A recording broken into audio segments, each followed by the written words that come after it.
This week, I'm speaking to the utterly inspiring Julie Deane, founder and CEO of the Cambridge Satchel Company. One of Britain's most admired entrepreneurs, Julie founded her company making quality leather satchels with just one goal: to send her children to a better school. Her satchels became an overnight success, where they were spotted on the front rows of New York Fashion Week and on the arms of countless celebrities. Her bags reached cult status, and within the next few years, the company was worth upwards of £50 million. Julie was awarded an OBE, became the star of Google's Moonshot campaign, and most importantly, she realised her dream of sending both children to a good school. I travelled to Cambridge to have tea with Julie, where we talked about the rollercoaster ride and what it takes to build such an iconic brand. Enjoy! Bow your head and let your eyelids close on down. Where we're going, you won't need to bring your frown. I'm Holly Tucker, and welcome to Conversations of Inspiration. Back in 2006, I founded Not on the High Street for my kitchen table, and since then, I've gone on to launch Holly & Co. I'm the UK ambassador of creative small businesses, and I believe that having a business doing what you love is the key to a happy, fulfilled life. My dream is to help everybody start theirs. I'm here to offer advice, inspiration, wisdom, and encouragement. And in my view, the best way to do this is by sharing stories. So I've reached out to my favourite small businesses, entrepreneurs, and those who simply inspire me and asked them to share theirs. Here are my conversations of inspiration. Julie, I can't tell you what a pleasure it is to meet a complete idol of mine. And you're a hero to, I know, many other women and actually many other mothers. When I told people I was coming to meet you, honestly, people just gasped. And that is the effect that you have had. And I'm sure that you've been told you'll be called many things, wonderful things, I'm saying, but the queen of British kitchen table business startups, because building a business from a kitchen table, I empathise with that journey. But actually, you are someone who has gone above and beyond. I just wanted to start, because I'm going to ask you about the story. But as I was reading more and more about you, I wanted to touch on your relationship with your mother, because you cite her as what makes your brand unique. Is she really your secret weapon? I think she's the country's secret weapon. My mother, if things get really tough, we'll have to call her in. She is absolutely amazing. And she's the reason I don't really worry about getting older, because my mum is still probably the most fun person to spend time with. And she's so glamorous and so well turned out, but really mischievous. And just the person that is so totally on the side of her daughter and her grandchildren, you know, and where she would never, ever think that we would do anything that we didn't have a very good reason for doing, you know, and she backs us to the hilt. And she's phenomenal. She's got the best taste, but she's not stuffy. I heard that you said, well, the thing is, you have got to get someone who will work really hard, put up with your slightly easily irritated temperament, and not expect to be paid. It narrows until you're left with just your mother. Yeah, that's exactly right. It's just fantastic. And so I really relate to this, because when we started Not on the High Street, Sophie and I, our family were the crew that would come on board who weren't demanding much, not even a penny.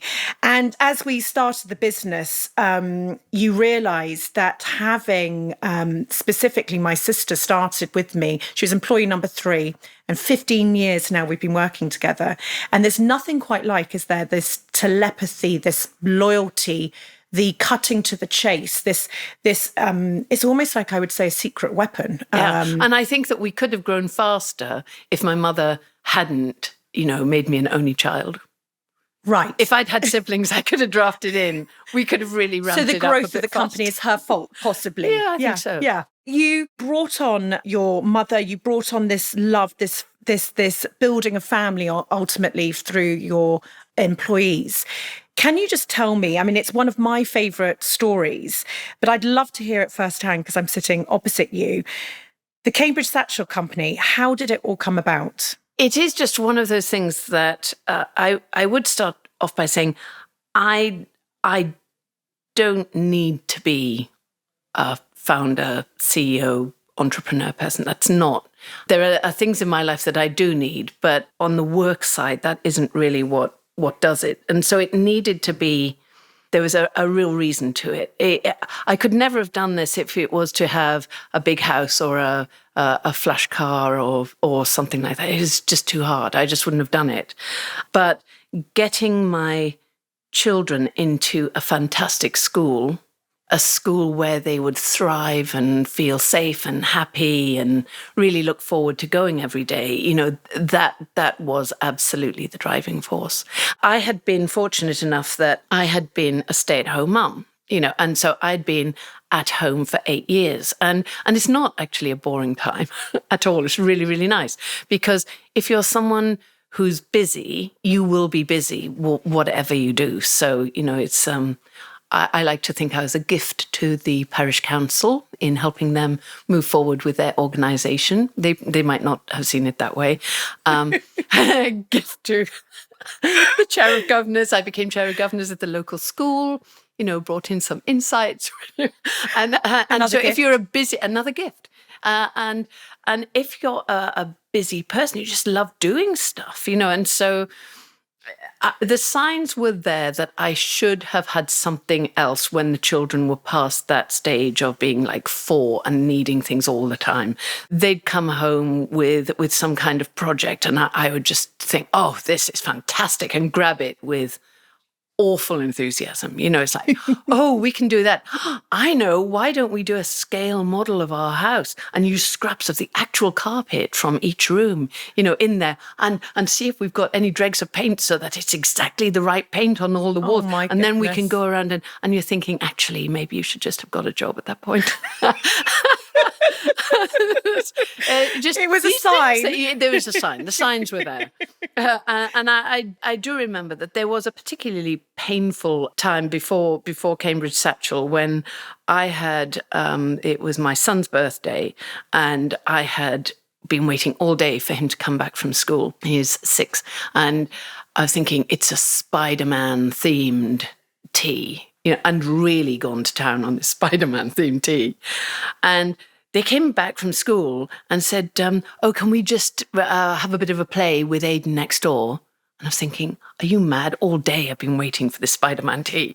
And my mum and I sat in this table, sort of surrounded by all this Spider-Man thing and webbing, and it was all going on.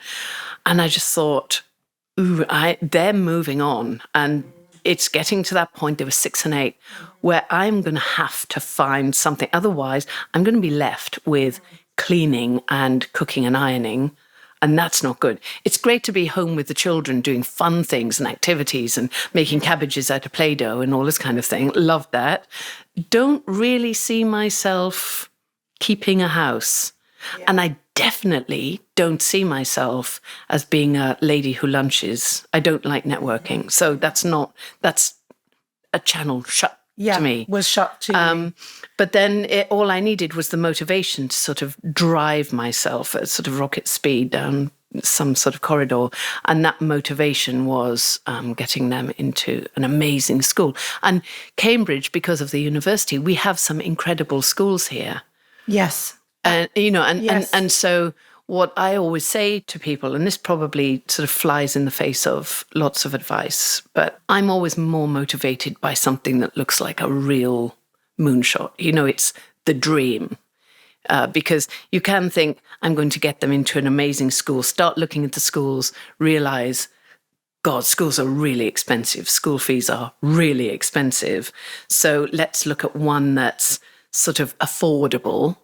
You say, no, the heck with that. Look at the one that's the dream, the one that you think, if I could get them there, that would be perfect. and then look at how much it costs, because that's the challenge. The thing that's really important is that you need something that you feel completely passionate about, because, I started Cambridge Satchel with £600. That was the amount that I had to spend on it. I wasn't going to borrow. That's what it was. And so I had to learn to code the first website. I had to do that. And so when you're doing that and you've got a 6-year-old and an 8-year-old, and there aren't that many sort of hours in the day, you find yourself, it's 3:00 in the morning and you're trying to learn to code because you've set yourself this ridiculous target of, I'm going to learn to code over 3 nights. And then on the 4th night, I'm writing the website. And that's what's happening here. Oh my goodness. And so when you're that tired and it's that sort of early in the morning, you need something you feel really passionate about just to remind you of why you're doing it. And that's different for different people. And if what floats your boat is, a beautiful sort of P1 McLaren or whatever, that's fine. I mean, it doesn't matter what it is, but finding something you feel really passionate about, I think, is really key. And that's £600. It's a crazily small amount of money. And yet you took that and you've grown what you have grown today. When other people, and I speak to a lot of small businesses who almost use that lack of finance as, I don't want to say the excuse, but it is put there as their barrier.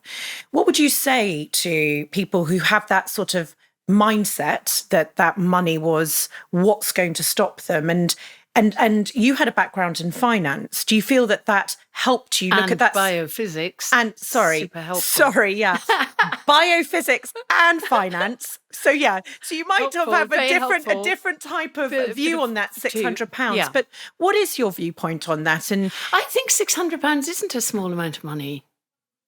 It isn't a small amount of money. £600. What would I spend? I wouldn't spend £600 on a bag. It's not a small amount of money. I think that £600 is enough. It's certainly in the area that I was trying to do something in. It's enough to find out if your idea is a good idea. And I was doing a business game with a few local sort of schools, and they sort of said, in this game, we will give you £100,000.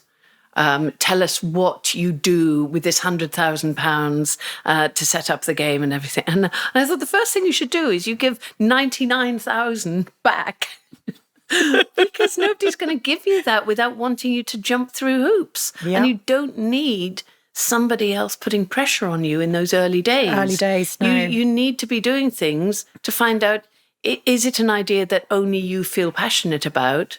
And so you shouldn't really be spending. And also, when you don't have money, then you don't waste money. I think that's a really, really important It's a really important lesson, isn't it? It's actually a fundamental lesson that if you don't start really poor in your business, I feel like it's one of the best business lessons that you can have, because you're questioning why someone's buying proper Post-it notes and not fake Post-it notes, because why would we possibly spend those extra £2 when we could get it for £1? And actually that philosophy then stays true with the business, with those people that you've brought up that way in the business, to care for that pound as if it was their own. That's right. Because otherwise, and after we had, a lot of money through investment, then we had a lot of people that were senior executive people come in who would think nothing about spending like thousands on just ridiculous things that shouldn't even be things, and jobs that shouldn't even be jobs, and branding agencies, all this money to tell you who you are. If you don't know who you are, go and sort yourself out. But you don't spend thousands and thousands and thousands to come out with some pyramid to tell you who you are, and then you put it in a drawer. I don't understand that. Yeah. And I think that a really tight budget makes you really smart about why you do something.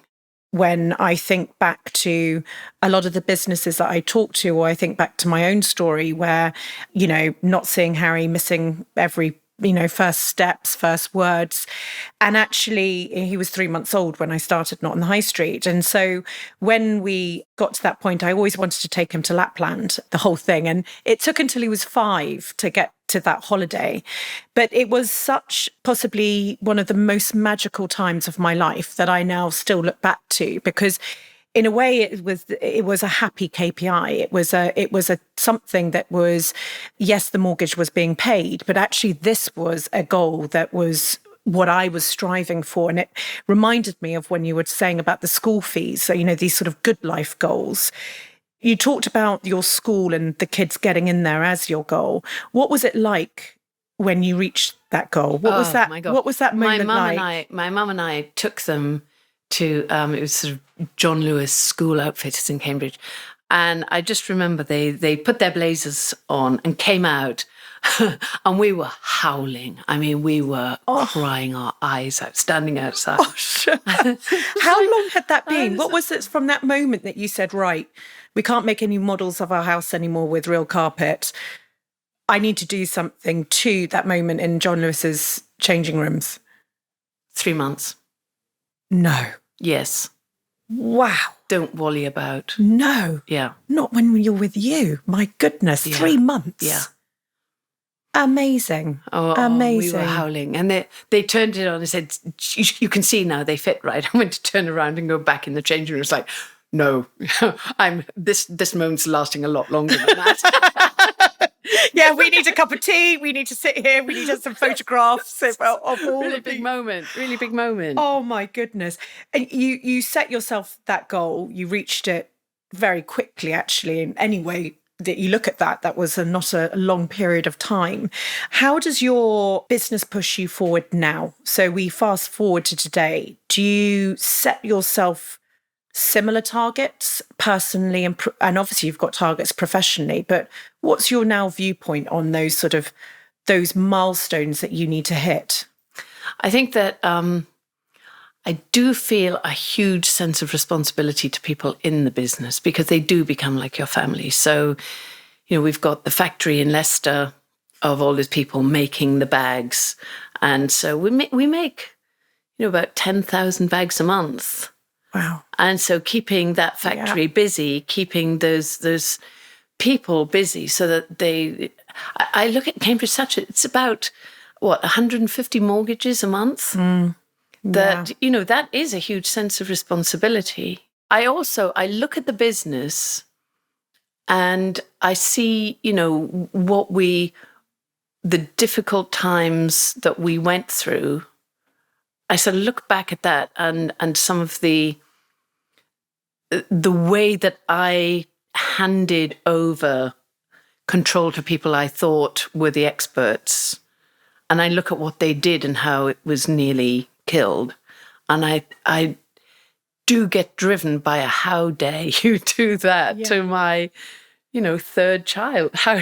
So getting it back to common sense and simplicity that always worked for us, then trying to get that back on track. Because the difficulty is when the business grows so much and you do have people come in that have worked at big corporate places and then start instilling all these committees and meetings with loads of people in that go on forever and ever. And, there's agencies and people they've worked with in the past and all this kind of thing. You feel more and more disconnected because it literally does not make sense to you, why somebody would think that would work. But maybe that's what it takes to scale.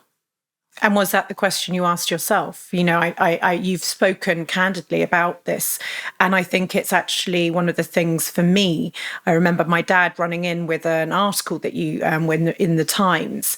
And, going through scale is quite a unique process, actually. And I don't think there's a rule book for this. And so getting people who you believe to be better than yourself and what other people believe to be true is the right thing to do. And so you sit back and you go along with this and etc. And it was interesting what you were saying about how that sort of imposter syndrome slightly started to flare up at that point, because there you were, thinking, the phrase, common sense is the most uncommon thing. Yeah. Thinking, well, I'm not actually agreeing with anything that's going on here, but it's probably going to work out. Tell me about that sort of experience there when you were self-doubting yourself, probably. You reach this point, or I reached this point, where the business was turning over, 12 million, 13 million. And it was still, I was feeling like I was the only person that the buck would stop at, for everything. And it would have been nice to have a proper framework that was more scalable and robust around. And so I decided that was the time to take investment. And that was absolutely the right decision. It was the time to take investment. But there was this kind of feeling of, don't be the kind of founder that micromanages. You've taken on investment now from a partner that knows how to scale businesses. Don't be a control freak. But actually, you need to be a control freak because nobody cares as much as you care about it. And nobody cares about the tiny, tiny details that actually do make a difference. And it's the poison chalice. You get people in who have scaled before, and then you get people in who have worked at 100 million turnover businesses. But it wasn't a 100 million turnover business. It was a 12 million turnover business. And so then when all of a sudden you're being given all of these people, and those typically aren't people that roll their sleeves up and do things themselves. They hire 8 people they've worked with in the past that they trust, that then start hiring loads of other people. And all of a sudden, the overhead absolutely becomes crushing, completely crushing. And to go from a business that we had never had an unprofitable month, let alone a year, to being in the position where we had some years where it was a £3 million loss. That's really difficult because, yes, it was a sort of a large investment, but 6-7 million into the business, you have a couple of years like that and it's burned through. Yeah. And the same position again. It's very difficult. Worse, actually. Yeah, worse. And it's because it's difficult to unwind it. Mm-hmm. For a long time, you're lifting stones and you still can't quite believe what you're finding under them, and you think that you've got to the bottom of things and made them simple again, and you haven't, and there's something waiting to bite you in the bum with a contract that somebody signed that because they had a C title, then they had implied authority to bind your company onto something that will haunt you for years. And it just goes on. It's quite a hard thing to get out of. It's actually what can send some companies under, correct? It can send people insane. And insane. Under and insane. Yeah. Both not good. Both not good things. As you're listening to this episode, I'm so glad you found your way to Conversations of Inspiration, and I hope you've taken some wisdom from it. Keep listening. It gets even better. Every week, we explore the highest highs and the lowest of lows of some of the nation's favourite founders, creatives and entrepreneurs as they share their stories with me. Having recorded over 130 episodes, there are so many incredible guests to choose from, every one of them sharing their experiences, advice, and my most anticipated part of each episode, a letter to their younger self. If you're not sure where to start, head to holly.co, where you can browse all our back catalogue by collection. There are buckets of podcasts you can choose from, such as Business as a Force for Good, to female founders, or perhaps hearing stories from those with dyslexia. Needless to say, this unique library has changed my life completely, and I'm positive it will have the same effect on you. Now, let's get back to our conversation of inspiration. I was so interested when we spoke about your fantastic success in China. And I know you shared a stage, am I right in thinking this, with Jack Ma, the founder of Alibaba. And I actually think that you didn't just share a stage, you did I went to his island and you did a Tai Chi. A Tai Chi. You did Tai Chi with him. I mean, It's slightly one of those moments that you go, you did Tai Chi with the founder of Alibaba. Yeah, of course. But it is, isn't it sort of like you suddenly realise that you are the female Walter Mitty? Right. You suddenly realise that one minute you're putting in your Frey Bentos pie in Fenditten and then sort of fish fingers for tea. And then the next you're being hypnotised by Richard Branson on a flight to Detroit or doing Tai Chi with the founder of Alibaba. It is Walter Mitty. Walter Mitty plus. Yeah. Plus this whole new market that you embarked on. Tell me what it meant to be that British brand that did that. I think that there's a part of my personality, and it might be some lack of wiring somewhere, that I don't think about what other people think. As long as I'm doing what I think I'm doing, or I need to do, then I'm happy. I'm fine. And so when you stop seeking approval, it's a lot easier, and a lot of people that I speak to say, what would people think if I did that? Or what if I did that and then it failed? And I just suddenly realize I'm very lucky that because I don't actually care. Chinese people are just people that live in China and they just still need bags. And they like our bags. They like the design of the bags. They like the simplicity of the bags. They like the fact that the bags are made in Britain. Us making steps towards China wasn't at a time when we had all the big executives in. Because they might have said, this is the way you do it, and you need to get this, and you need all these things in place. And we didn't do any of that. And so thank goodness, we didn't have sort of experts. Because the fact is, nobody is an expert at the moment because things are changing so fast. And where we are lucky is that there's a genuine curiosity and love of learning, which means that we do keep up with how things change, rather than a deep-seated corporate arrogance that is, oh, this is the, whatever way of doing it. This is how we do it. We don't really do it like that. You had a moment in your journey that was pretty hair-raising.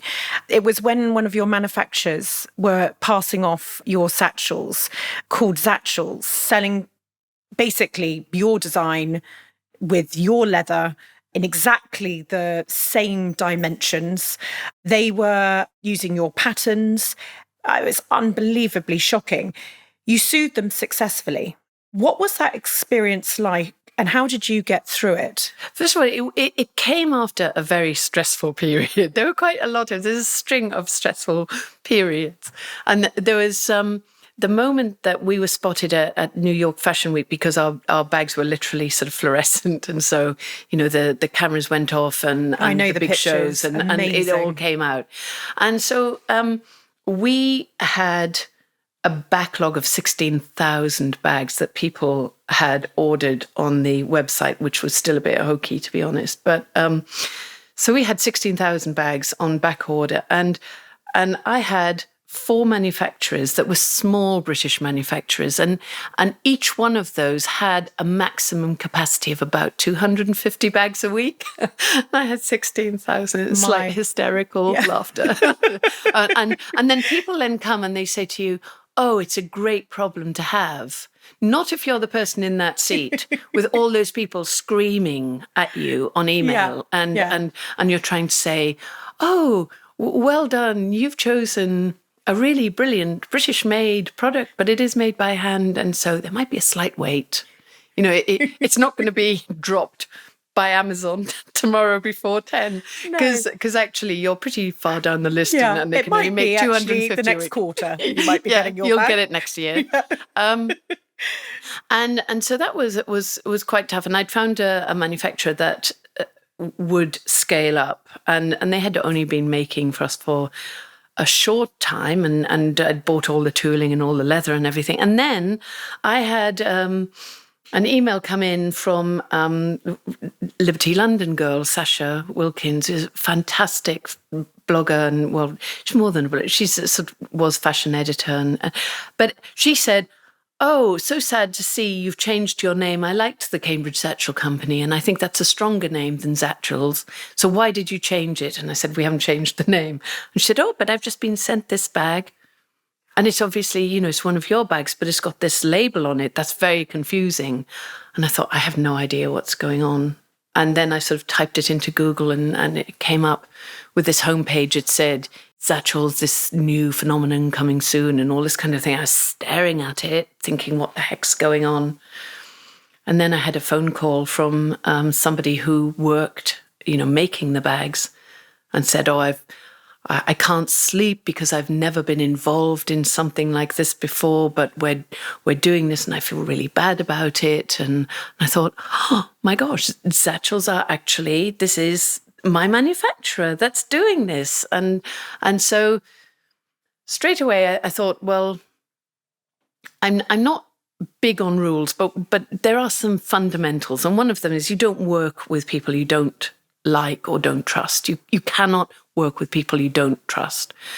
And so I thought, well, I have to go down there and take the leather out. That's what has to happen.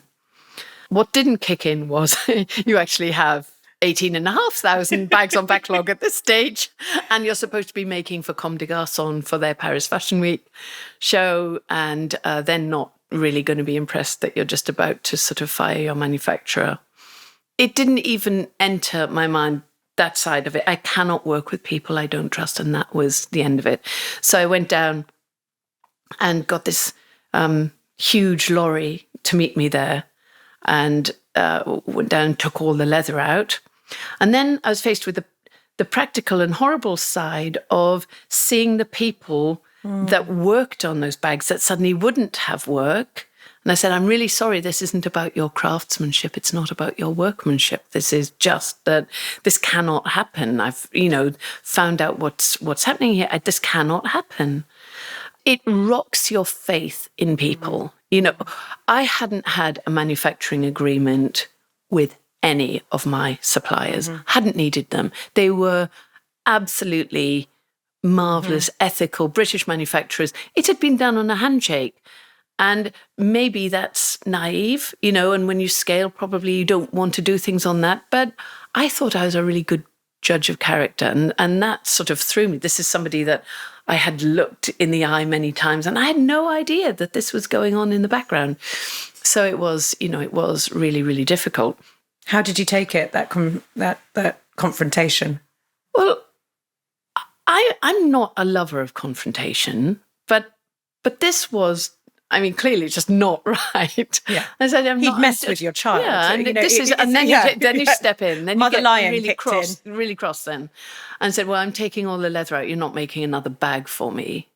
And he turned and he really poked the bear then, because he sort of said, you'll be back, he said, because you've got no choice, because he knows that that was the main manufacturer and I had this huge backlog. And he said, what do you know? You're just a stupid woman who doesn't know about manufacturing. Oh dear. And I think that and then the empire was grown. and sort of walked off. And there was this kind of like out-of-body experience that I heard myself say, to the people that were just left around, I had this realization of, I don't know about manufacturing, but these are the people that make them. And so I said to her, I can't believe that he's done this. And I can't believe he just said that. And if he's like that to his best customer, what must he be like to work for? And I said, well, if you ever are in the position where you want to work for somebody who's not like that, you know where to find me, because I am starting a factory near here. And I could hear myself say it, but I didn't know the first thing about setting up a factory. And I didn't have a building. No.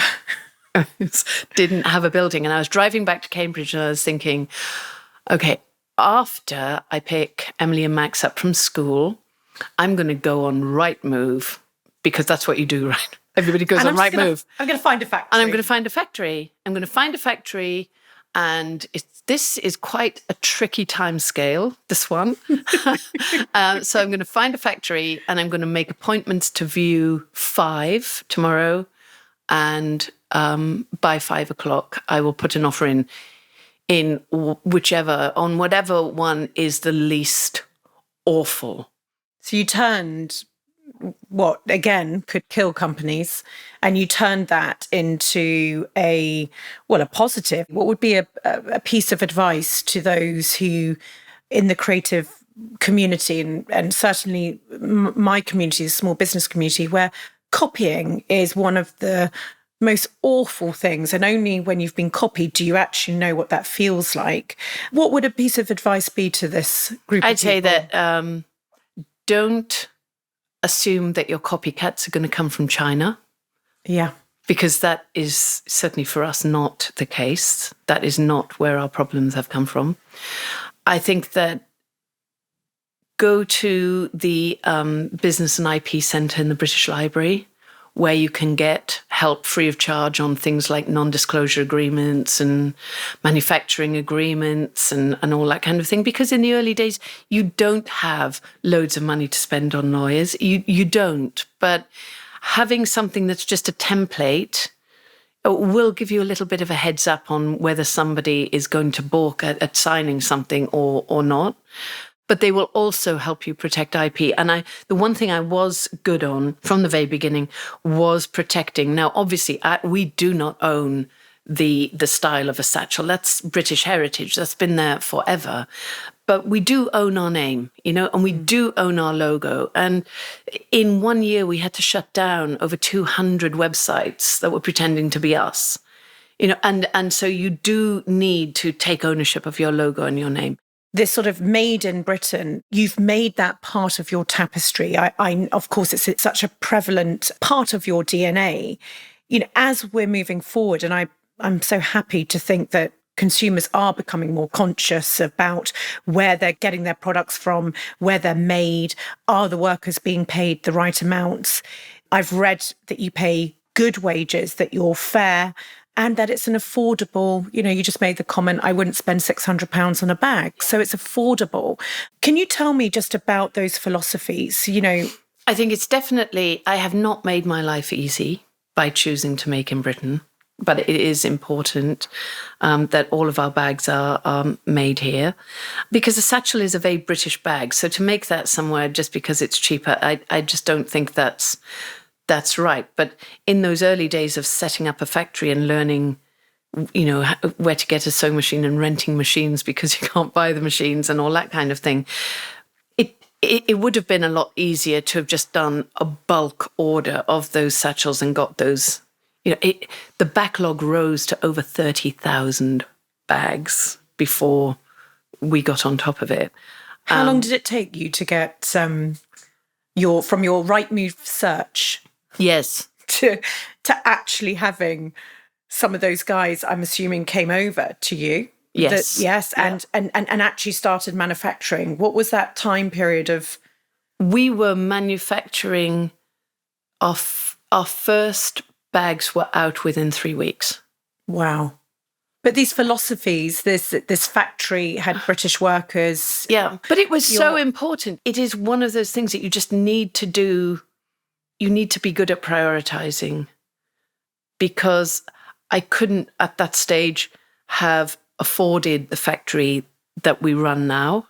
We did the best we could to get the job done. And I think that realizing that that's more important than having things perfect, because sometimes you can't afford perfect. Sometimes you can't afford time-wise, you can't afford perfect. You can't say, oh yes, tell you what, 30,000, you'll have them in 9 months' time because I'm going to get a grant from Europe or something, and I'm going to get it, and there's footprints being done of this factory and all this kind of thing. Yeah, ideally, but no, what I had to do was take the factory with the least rodent traps, and somewhere where I could actually get access by lorries that carry leather, are big lorries, so they need to be able to, it had to be practical. And then you work and get what you can afford gradually, but it doesn't happen overnight.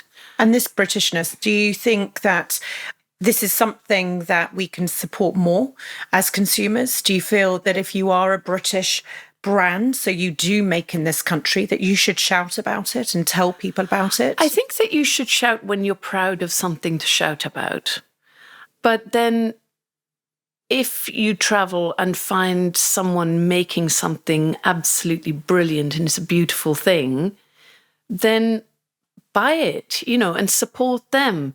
What I wouldn't support and what we could never support are those places that just treat people really badly. There's no health and safety standards.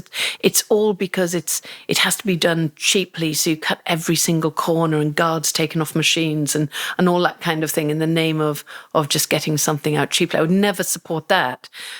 But there, for me, is a real beauty in craftsmanship. And I go with Emily and Max to Wyoming every year. We go to this dude ranch, and there's a place there called King's Saddlery in Sheridan, and they make these ropes. And I could stand there for ages just watching, and I have, and just watching these ropes being made. And you think, that's fantastic. And I would never want to lose that kind of craftsmanship wherever it is. But if you have that, you should be shouting about it. Our satchels, our British bags, they need to be made in Britain, and anyone can visit our factory. It's absolutely wonderful to see them being made, and the marking of the leather of this is where the stitching will start, this is where it'll stop, the embossing plates. It's a really lovely thing to see. But I just love craftsmanship. And you've said to your children, you have your money, but it's like voting for something. You spend it in the places you want to support. Yeah. And I quote Anna Lappi. She says, every time you spend money, you're casting a vote for a kind of world you want to live in. And if more people understood this notion, well, it goes back to your £600. A pound is a very powerful thing. And yet, I would say in this day and age, we don't believe that. We don't see that. Certainly my son, when he talks about what I need to get him in Amazon by tomorrow, of course, and that it's only, it's only £10, it's only £16, it's only this. We are losing that sort of grasp. Your school said, what would you start with £100,000? You said, and that wasn't our school. That was, a normal school in Cambridge, and they're giving these expectations that are not realistic. But it's also just enjoying the journey and enjoying the wait to get something. So I'd sort of like, and there's pointed in the direction of a fantastic vinyl record shop in Cambridge, Relevant Records, a small independent record store. You go downstairs and they've got their vinyl records all sort of laid out, and you can go rummaging through. And I've got a list of vinyl records that I really want to find. And my son looked at me as, I was completely mad, and sort of said, well, you can just go online and get them. You could have them tomorrow.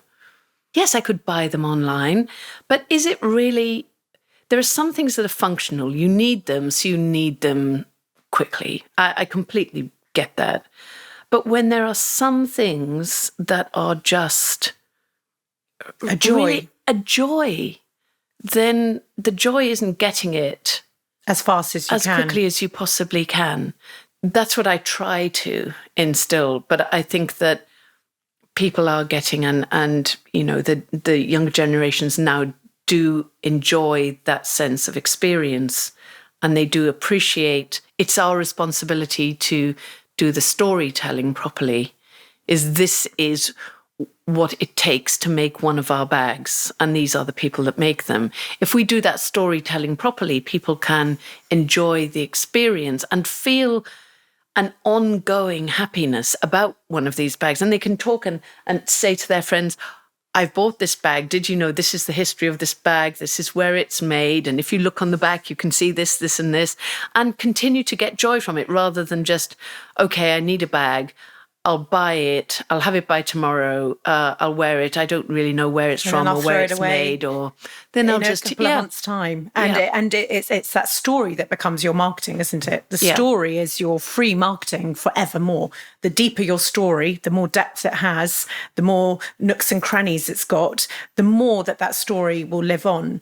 We're coming towards the end, but I just wanted to ask you, you wrote a very interesting report for the government. I thought it was interesting. They didn't do much with it. Well, it was interesting. Yes, it took the self-employment review, yes, which you were asked to write by David Cameron, and it cited that isolation was one of the biggest challenges faced by business owners, with over 30% of respondents saying that it was either a big or semi-big problem.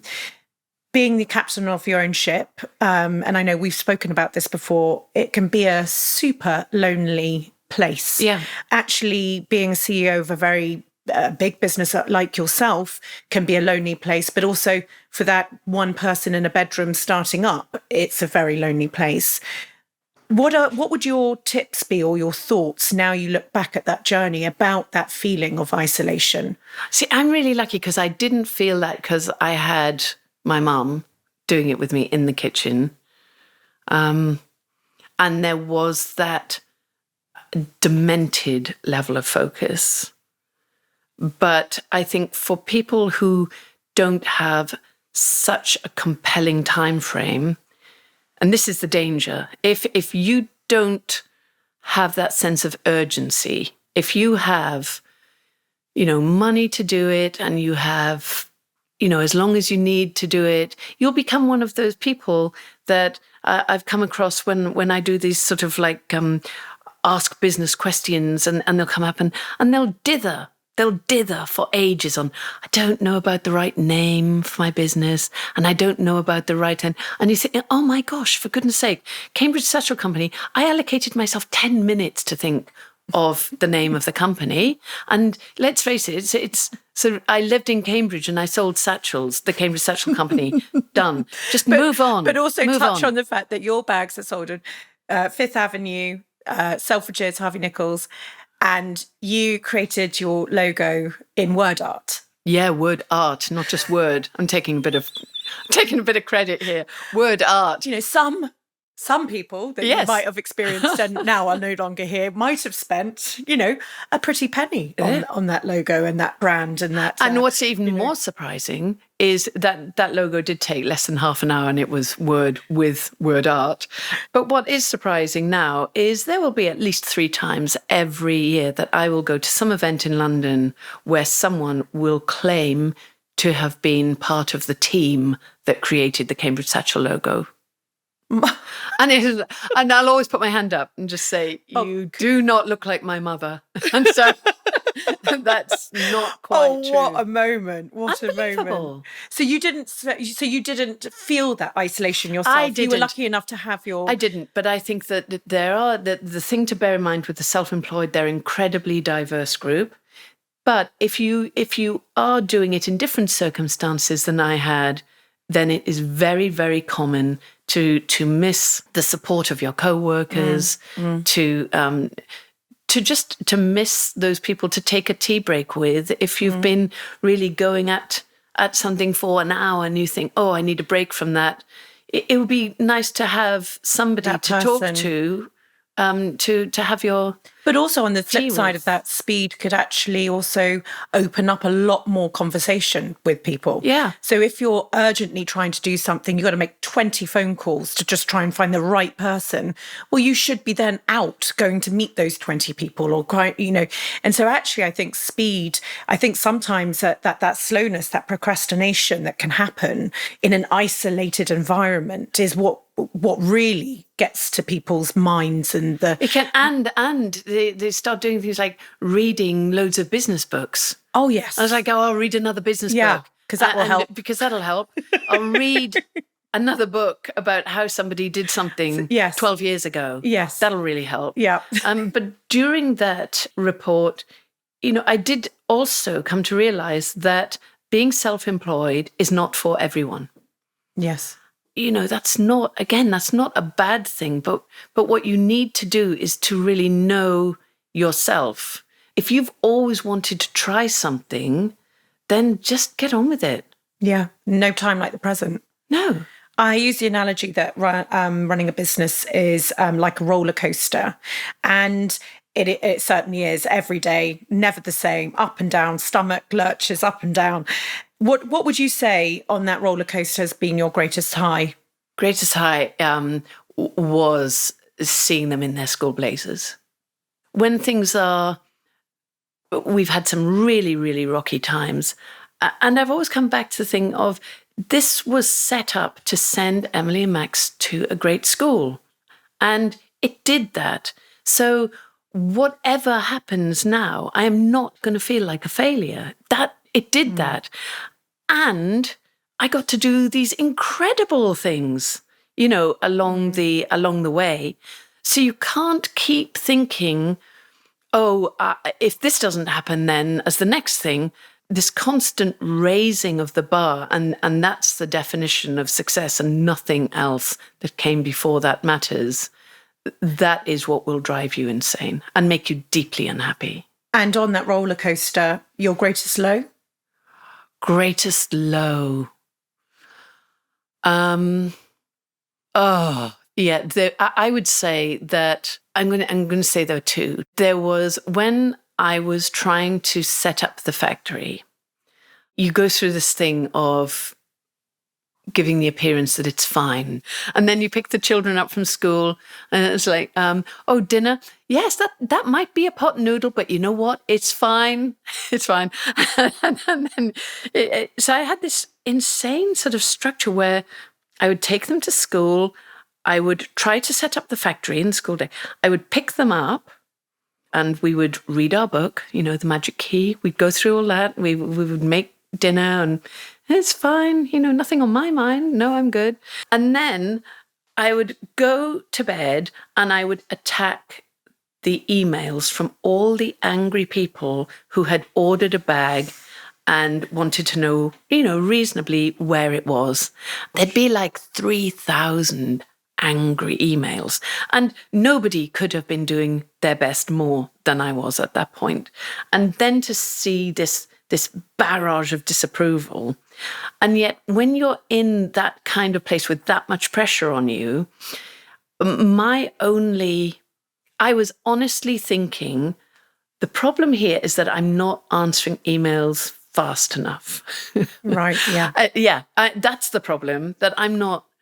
The problem isn't that, I don't have 10 people to do this in the day, which would be the rational thing. No, the problem is I'm not being efficient enough here. And so what I need to do is get really creative with Text Expander, and so I bought for like $1.99 or whatever, some app, and I do Text Expander. So if you do ZZ30, it would say, I'm so sorry, or we're approaching 30 days. We're doing our absolute best. And so I'd have all these pre-written paragraphs with all these little codes. And what makes me laugh is on my phone still, occasionally I'll type something wrong and something will trigger a Text Expander paragraph. And I'll look back at that. You'll be reminded at this low. Oh my gosh. That is a real, oh my goodness. a real low. And then there was a point about a year ago when I'd thought I had got us out from a particularly onerous contract that would have sent us completely into bankruptcy. It was absolutely awful. But we got out of it. And I felt really so relieved. I felt like, I'd been thrown a bit of a lifeline on that one. And then our landlord in London for our Covent Garden shop decided to put our rent up from the 350,000 level to the 700,000 level. And there was no break clause. And so we were stuck having to pay a rent that we couldn't afford, and there was no way out of that either. And it just sort of felt like could have dealt with this, but on the back of the other one, you just get ground down. That one sort of coming. Yeah. And so I think that was a really, really tricky point. Well, I think it would be for anybody, but this draws us to the end of this amazing conversation. I could sit here for ever. And I hope that this is the beginning of a friendship. Certainly from the second I spoke to you, I knew that we have a connection in our journey. I just want to thank you for being so honest. And it's actually the point of doing these conversations. Your honesty is going to help so many people on that journey in the creative business world, or in any journey, actually, just facing through to their issues, doing things with speed, not procrastinating, having speed behind you. So I really, really thank you. Something I ask all my guests is to prepare for this podcast is a note to themselves, their younger selves. I hope it allows you, I've done my own, I hope it allowed you to take a moment just to maybe think back at you in the past. And I don't know what's to come, but I just wanted to thank you from everyone listening, you sharing part of your soul with us. Oh, thank you. Thank you. And I would say that doing this letter, I thought, oh God, that's a bind. But then when I started doing it, it was a real eye-opener, because I look back and I don't think of myself as old. But then when I thought back of when I was sort of 17, 18 and going to university, no mobile phones, there was no social media, I didn't have a laptop, I didn't have a computer. And I was thinking how different the world was then. And then it made me feel a bit like a dinosaur. But then I sort of had a cup of tea and got over that. So I wrote my letter, and it was extraordinary just thinking to how different it was then. And so people do move forward. So cracking on. Okay. So I said, "Dear Julie, I'm writing this letter by hand because technology is about to take over. Your phone will do everything. Email will try to rule your life, and I need to tell you to not fall for it. Creativity will make you stand out. When others send email, you must remember that less is more. Send cards, write letters, and know that friends are people that you are actually friends with.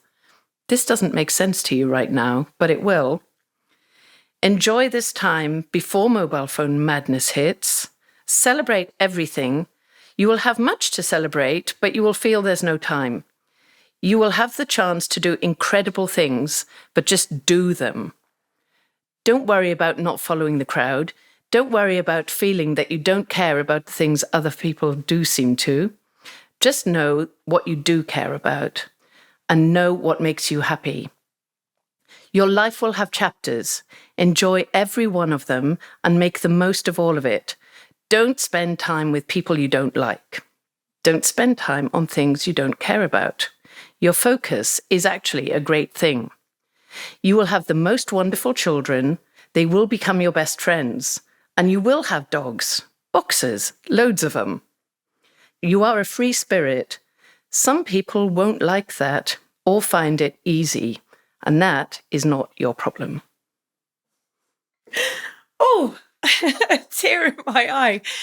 I certainly love this free spirit, and I've loved every single second of it. And thank you so much for sharing everything that you have with us today. Thank you. Thank you. Oh, so lovely.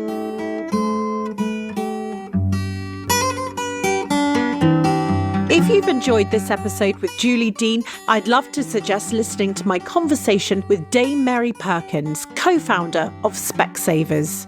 You can find any of my past episodes by searching Conversations of Inspiration wherever you get your podcasts. And if we've helped or inspired you, would you mind rating and reviewing? Your support really does mean the world to me.